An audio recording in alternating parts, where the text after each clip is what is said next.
매일 아침 하나님과 함께 누리는 하늘의 양식, 오늘 만나.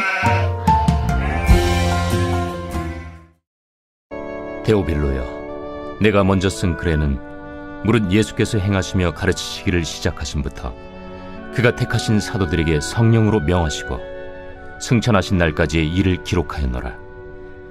그가 고난받으신 후에 또한 그들에게 확실한 많은 증거로 친히 살아계심을 나타내사 40일 동안 그들에게 보이시며 하나님 나라의 일을 말씀하시니라. 사도와 함께 모이사 그들에게 분부하여 이르시되, 예루살렘을 떠나지 말고 내게서 들은 바 아버지께서 약속하신 것을 기다리라. 요한은 물로 세례를 베풀었으나 너희는 몇 날이 못 되어 성령으로 세례를 받으리라. 그들이 모였을 때 예수께 여쭈어 이르되, 주께서 이스라엘 나라를 회복하심이 이때니이까? 때와 시기는 아버지께서 자기의 권한에 두셨으니 너희가 알 바 아니요 오직 성령이 너희에게 임하시면 너희가 권능을 받고 예루살렘과 온 유대와 사마리아와 땅끝까지 이르러 내 증인이 되리라. 이 말씀을 마치시고 그들이 보는데 올려져 가시니 구름이 그를 가리어 보이지 않게 하더라. 올라가실 때 제자들이 자세히 하늘을 쳐다보고 있는데 흰 옷 입은 두 사람이 그들 곁에 서서, 갈릴리 사람들아, 어찌하여 서서 하늘을 쳐다보느냐? 너희 가운데서 하늘로 올려지시니 예수는 하늘로 가심을 본 그대로 오시리라. 오늘 우리가 함께 읽은 본문 1절 말씀을 보면 데오빌로여, 내가 먼저 쓴 글에는 이라고 되어 있습니다. 이 사도행전을 기록한 사람이 먼저 쓴 글이 있다라는 것이죠. 누가복음 1장 3절 말씀을 보면 그 모든 일을 근원부터 자세히 미루어 살핀 나도 데오빌로 각하에게 차례대로 써보내는 것이 좋은 줄 알았노니 라고 기록하고 있는데, 우리는 이러한 기록을 통해서 누가복음을 기록했던 누가가 사도행전을 함께 기록했다라는 것을 알 수 있는 것이죠. 그러면 누가는 이 누가복음과 사도행전을 통해 각각 무엇을 말하고자 하였을까요? 본문 1절과 2절 말씀을 다시 보면 데오빌로여, 내가 먼저 쓴 글에는, 그러니까 내가 먼저 쓴 그 누가복음에는 예수님께서 행하시며 가르치시기를 시작하심부터 그가 택하신 사도들에게 성령으로 명하시고 승천하신 날까지의 일을 기록했다라고 이야기합니다. 그러면 사도행전은 무엇에 대하여 기록하고 있을까요? 3절 말씀을 보면 그가 고난받으신 후에 또한 그들에게 확실한 많은 증거로 친히 살아계심을 나타내사 40일 동안 그들에게 보이시며 하나님 나라의 일을 말씀하시니라. 그러니까 사도행전은 하나님 나라에 대해 말씀하고 있는 것이죠. 그러면 여기서 하나님 나라의 일이란 무엇을 가리킵니까? 그것은 예수님의 십자가의 죽음과 부활을 통하여 하나님의 나라가 도래하였다라는 것을 의미합니다. 그런데 하나님 나라에 관한 말씀은 이 사도행전에 처음 등장하는 새로운 주제가 아니었던 것이죠.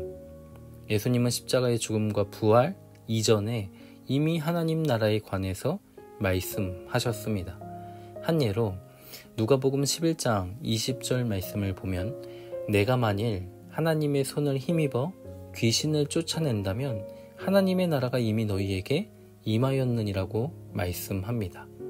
이 누가복음뿐 아니라 성경은 아담의 범죄 이후 끊임없이 우리에게 무엇을 가르치고 또 무엇을 약속하고 있냐면 예수님을 통해 주어질 하나님의 나라에 대해 가르치고 그 하나님의 나라에 대해 약속하고 있다라는 것이죠. 아담의 범죄 이후 땅은 저주 아래 놓이게 되었습니다. 하나님의 나라, 즉 하나님과 교제가 있는 나라와는 상관이 없는 상태가 되었다라는 거죠. 창세기 11장의 말씀을 보면 바벨탑 사건이 기록되어 있습니다. 우리는 그 사건을 통해 무엇을 알 수 있습니까? 인간은 하늘에 올라갈 수 없다라는 거죠. 그럼에도 인간은 땅에 사는 것으로 만족하지 않습니다. 늘 하늘을 침범하려고 하는 것이죠. 그러나 모든 사람이 죄를 범하였음에 하나님의 영광에 이를 수 있는 존재는 아무도 없는 겁니다. 그런데 죄인들이 이 하늘에 오를 수 있는 단 한 가지의 방법이 있습니다. 그것이 무엇이냐면 하늘이 이 땅에 임하는 것이죠. 하나님 편에서 하늘을 열면 되는 겁니다. 하늘이 이 땅에 내려오면 되는 것이죠. 요한복음 1장 51절 말씀에 하늘이 열리고 하나님의 사자들이 인자 위에 오르락 내리락 하는 것을 보리라고 말씀하고 있습니다. 그러면 어떻게 하늘이 이 땅에 임할 수 있을까요? 바로 예수님의 십자가의 죽음과 부활을 통해 하나님의 나라가 이 땅에 임하는 것입니다. 천국이 예수님의 십자가로 말미암아 우리에게 임하는 것이죠.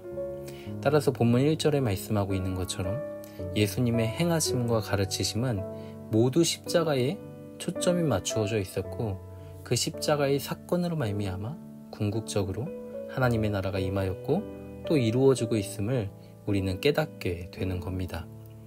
이러한 점에서 누가가 그 사도행전을 기록하며 우리에게 알려주고 있는 것은 무엇이냐면 예수님의 죽음으로 말미암아 모든 것이 끝난 게 아니라는 거죠. 부활하신 예수님은 하나님의 나라인 천국으로 자기 백성들을 모으시고 그 불러 모은 자기 백성들을 통해 하나님 나라의 일을 행하게 하신다라는 겁니다. 여기서 하나님 나라의 일이란 예수님이 부족하여 못다한 일을 우리가 마무리 짓는다라는 말이 아닙니다. 이미 십자가로 완성하신 천국을 우리가 이 땅에서 누리며 그 천국을 이 땅에서 나타내고 보여주어야 한다라는 사실이죠. 그러면 어떻게 그 천국을 나타내고 보여줄 수 있을까요? 첫째, 약속을 이루시는 하나님을 바라보는 것입니다. 본문 4절 말씀을 보면 사도와 함께 모이사 그들에게 분부하여 이르시되 예루살렘을 떠나지 말고 내게서 들은 바 아버지께서 약속하신 것을 기다리라고 말씀합니다. 앞서 이야기했듯이 이 하나님의 나라는 예수님의 죽음과 부활 이후에 등장했던 새로운 주제가 아니라는 거죠. 창세기 3장 15절 말씀에 아들을 보내주시겠다라는 그 하나님의 약속을 시작으로 하나님의 나라에 관한 그 약속은 지나온 모든 역사 속에서 이어져 왔다라는 거죠. 그리고 마침내 예수님의 오심을 통해 그 약속은 성취가 되었습니다. 하나님의 나라 천국이 그 예수님을 통하여 우리에게 임하였던 거죠. 그런데 임한 것으로 끝이 난 것이 아닙니다. 우리는 주님의 재림을 기다리며 이 땅에서 끊임없이 우리에게 임한 천국을 나타내고 보여주어야 한다라는 거죠. 하나님의 나라가 약속의 성취를 통해 우리에게 임하였듯이 우리는 신실하게 그 약속을 이루시는 하나님을 바라보며 하나님의 나라를 나타내야 할 것입니다. 둘째, 어떻게 하면 그 천국을 나타내고 보여줄 수 있을까요? 그것은 바로 성령이 임하는 것입니다. 본문 8절 말씀을 보면 오직 성령이 너희에게 임하시면 너희가 권능을 받고 예루살렘과 온 유대와 사마리아와 땅끝까지 이르러 내 증인이 되리라. 세상에서 하나님 나라를 나타내고 보여주는 것은 우리의 힘과 우리의 열심으로 되는 것이 아닙니다. 성령이 임해야 되는 것이죠. 성령으로 거듭나지 않으면 하나님의 나라를 결코 볼 수 없습니다. 성령으로 거듭나지 않으면 하나님의 나라를 결코 보여줄 수 없는 것이죠. 사랑하는 성도 여러분, 성도는 하나님의 약속을 기다리고 그 약속을 이루시는 하나님을 바라보는 자들입니다.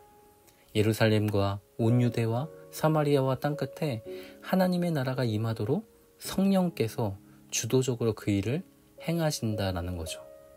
전에는 나를 증명하고 나를 자랑하며 살았는데 이제는 아니라는 거예요. 약속을 이루시는 하나님을 바라보며 성령으로 말미암아 예수님을 증거하는 증인의 삶을 살아야 하는 것이죠. 이것이 하나님께서 우리에게 바라시는 삶입니다. 오늘도 우리가 선 모든 자리가 약속을 이루시는 하나님을 경험하게 되는 자리가 되길 소망합니다. 내 자랑은 내려놓고 성령을 통하여 예수님을 증거하는 삶이 되기를 소망합니다.